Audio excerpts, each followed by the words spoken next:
welcome back to the Nursing Zone YouTube channel. So in this video we're going to discuss about the condition or the topic called care of an unconscious patient. So how we'll give care to the unconscious patient, especially those who are on the bed. We can see this question in Nursing Foundation paper of 2024 second semester exam. So first of all, definition: whom we can call unconscious, or whom we can call that this person is unconscious. Unconsciousness is the state in which a person is unable to respond to stimuli and appears to be asleep. That means if we see a patient or a person who is unresponsive, that means he doesn't respond to any stimuli. Even if we pinch also, he doesn't respond and appears to be asleep. He appears to be asleep. They may be unconscious for a few seconds, as in fainting, or for longer periods of time. So this unconsciousness, it may occur for a few seconds or for a longer period of time. Doctor often call this a coma or being in a comatose state. So this unconsciousness, if it occurs for a longer time, then doctor call this condition or this state as coma or being in a comatose state. Next one, causes of this unconsciousness. Why this unconsciousness occurs means, here we can see two types of causes. First one is structural or surgical unconsciousness. Second one is metabolic or medical unconsciousness. So in first one we can see the sub causes. Trauma, that means due to any injury to our head. Next one, epidural or subdural hematoma, that means the blood fills spaces in our brain. Next one is brain contusion, hydrocephalus, that means fluid filled spaces occurs in our cranium. Stroke, tumor, and in second one, infection, we know. Next one is meningitis, inflammation of meningeal layers. Next one, encephalitis, inflammation of the brain. Hyperglycemia. Hyperglycemia means increased blood glucose levels in our body, whereas hypoglycemia means decreased levels of glucose levels in our body. Next one, hepatic encephalopathy, that means due to any brain pathology, abnormal brain pathology. Next one, hyponatremia, increased potassium levels, drug or alcohol overdose, poisoning or intoxication. So due to these and all causes, unconsciousness occurs. How can we say that the patient is unconscious? The following patients may occur after a person has been unconscious. The first one is amnesia. That means the patient or the person does not remember events during, before, during, and even after the period of unconsciousness. That means a person cannot remember anything or any events before unconsciousness or during unconsciousness or even after the period of unconsciousness. They may feel confusion, they may be confused, drowsiness may be present, they may have headache, inability to speak or move parts of the body. That means they have the symptoms of the stroke, lightheadedness, and loss of bowel or bladder control. That means bowel incontinence or bladder incontinence. That means the patient involuntarily passes the bowels or pass the urine. Next one is rapid heartbeat, that means palpitations, bradycardia, stupor, that means they can't move, they may be in severe confusion and weakness. For suppose we have seen a patient who is unconscious, so what we cannot do to that patient, what we cannot do. First one is, do not give an unconscious patient any food or drink. We cannot give an unconscious patient anything to drink or anything to eat. Next one, do not leave the person alone. We cannot leave that person alone, and also do not place a pillow under the head of an unconscious patient. So we should not do that. Do not slap an unconscious person's face or splash water on their face to try to revive them. So if a person appears to be unconscious, we cannot throw some water on their face or we cannot slap on their face. We saw a patient who is unconscious, or if we saw a person who is unconscious, we have to assess the Glasgow Coma Scale or GCS of that particular person or patient. So what this GCS includes means, what it contains means, eye opening response score, verbal response score, and motor response score. So how can we give this score to that particular person means, the first one, eye opening response. If he is spontaneous, then we can give 4. If he is showing this eye opening response to the sound means, we will give 3. If we pinch, then only he is opening his eyes means, we will give the score of 2. Next one, if he is not at all responding or not at all giving this eye opening response to the above means, we will give 1. Next one is verbal response, whether he is oriented to the time, date, or his name, the village he is at present now, then we will give 5. If his words are confused, we will give 4. If he has he is uttering some words means, to the question given, we will give 3. If he is pronouncing some sounds means, we will give 2. If he is not at all talking with us means, we will give 1. Next one is motor response. If we'll ask, for suppose we ask the patient to move his hand or to extend his hand, if he do the same thing means, we will give 6. If he is showing the pain localization means, we will give 5.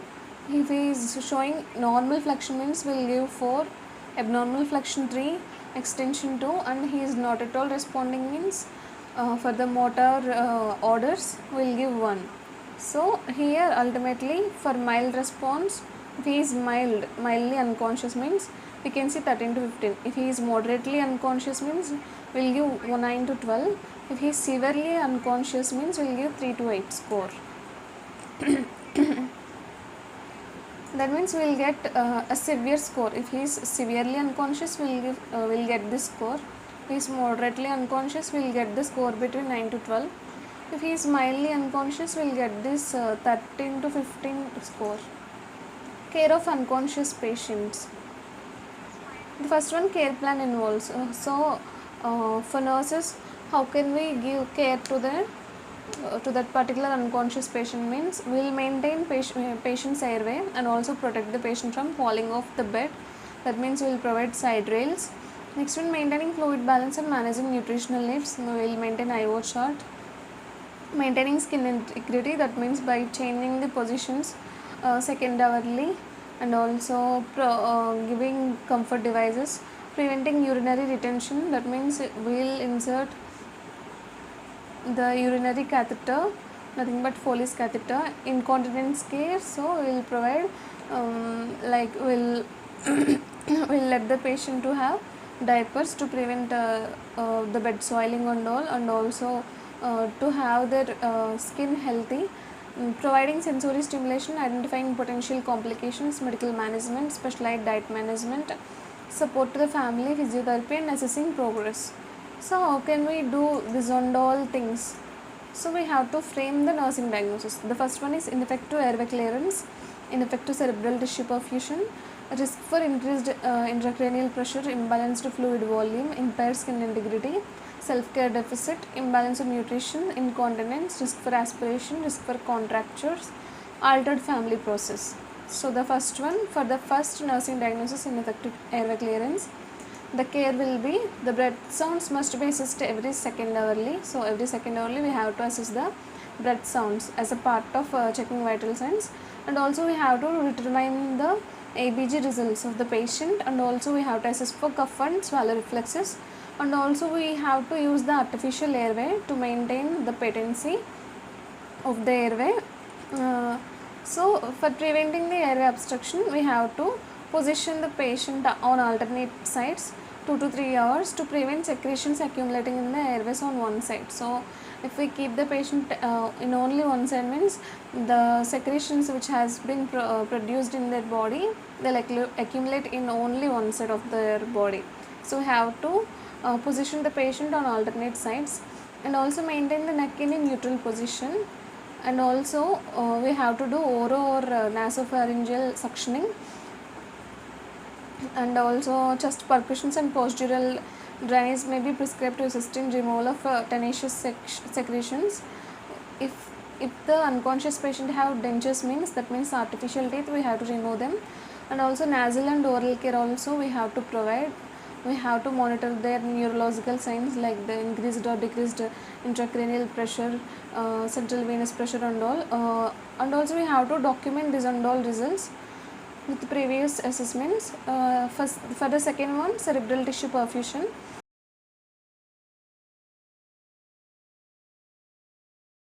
We have to assess the Glasgow Coma scale and also saturation of the oxygen saturation levels, and also EBG of the patient. We have to monitor the vital signs as said previously. And also we have to elevate the head of the bed to 30 degrees to facilitate or to maintain venous drainage. We have to reduce agitation, reduce cerebral edema with the help of some drugs ordered by physician. Schedule care so that harsh activity are not grouped together. So we have to keep the schedule for the unconscious patient. We have to administer laxatives or antitussives or antiemetics as ordered. Laxatives to prevent the constipation, antitussives to prevent the cough, antiemetics to prevent vomiting and all. And also we have to manage temperature by using antipyretics. We have to prevent seizures. This will be given by the physician. So if the patient appears to be unconscious, we have to administer mannitol as ordered by the physician again. Third one, imbalanced fluid and electrolytes. So for this case, we have to maintain intake and output chart should be meticulously maintained, and also daily weight should be monitored. And also we have to assess the symptoms of fluid volume overload or deficit. We have to administer diuretics to correct the fluid overload and reduce edema, and also overhydration and intravenous fluids with glucose are always avoided in comatose patients, as cerebral edema may follow. So to prevent the cerebral edema, overhydration or intravenous fluids with glucose should be avoided in unconscious patients. So for impaired skin integrity, we have to, or the nurse have to do some self-care assessment of the patient, like we have to make the patient bed bath, we have to do the bed bath, and also we have to give hair care, skin and nail care, and also frequent back care should be given to prevent the bed sores. We have to provide them comfort devices to prevent that pressure points from getting the sores. And also we have to maintain the position of the patient. Special mattresses or airbeds they have to be used to prevent any sores. And also adequate nutrition and hydration must be maintained. The patient nails must be trimmed. Keep the lips coated with a water soluble lubricant to prevent encrustation, drying or cracking. So nothing but we have to apply some lubricant to the patient lips to prevent them from drying or cracking. Inspect the paralyzed cheek. If the patient have any paralyzed cheek, we have to inspect that. For nasal passages, we have to clean them with the cotton tipped applicator. For imbalanced nutrition, so the diet should be planned for the patient so that the patient can meet his energy needs, tissue repair, fluid loss replacement, and also to maintain some basic life functions. How can we manage or balance this nutrition means with the help of this method called total parenteral nutrition or enteral feeding. That means we will give the food directly to the stomach or the intestines. Nasogastric, nasojejunal or PEG tubing. Next one, intravenous fluids are administered for comatose patients. So as fluid intake is restricted and glucose is avoided to control cerebral edema, and intravenous infusion cannot be considered as a nutritional support. So we can give intravenous fluids, but we cannot give intravenous infusion. So this total parenteral nutrition can be considered for prolonged unconsciousness. So nasogastric feedings are given for imbalanced nutrition. So for now, sixth one, impaired bowel or bladder functions. That means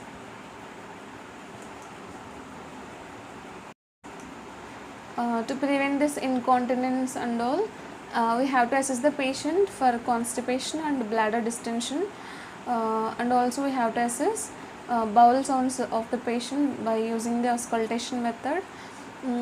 We have to use stool softeners or laxatives, or bladder catheterization may be helpful for them to resolve this bladder distension. Meticulous catheter care must be given, and also we have to monitor the urine output and its color and its characteristics. Initiate bladder training as soon as consciousness has regained. If the person is gaining consciousness day by day, we have to we have to start the bladder training. That means we have to remove this Foley's catheter. So this is how we can give the care to the, this is how, so this is how we can give care to the unconscious patient. So the first one, we have to maintain airway. Next one, we have to maintain cerebral tissue perfusion, and also we have to correct the fluid and electrolyte balances, and we have to maintain the skin integrity, and also we have to maintain a balanced nutrition. We have to improve the bowel or bladder functions of the unconscious patient. So the sub points which have been provided can be helpful for your examination. Consider them writing in your exam. So this is how we can give care to the unconscious patients. Thanks for watching this video. If you find this video helpful, do like, share, subscribe to this channel, The Nursing Genre. Thank you once again.